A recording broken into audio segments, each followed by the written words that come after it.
Hey mawungakakholwa ukuthi izinto ziyaguquka, izinto ziyashintsha. Namhlanje uzithola ukhala, ngakusasa ubona isimo sakho blossoming and unga-understand ukuthi kwenzeke kanjani.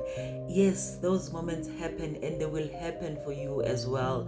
Those days are coming now where you will feel ukuthi, you know what, my life has turned around for the better. Or uzithola ukuthi today you were crying about something ongayazi ukuthi how is it going to change for you, how are you going to come out of it, but the next day that angel will be sent to you and you will see izinto zakho blossoming and changing for your betterment. So know ukuthi no situation is permanent, izinto ziyashintsha.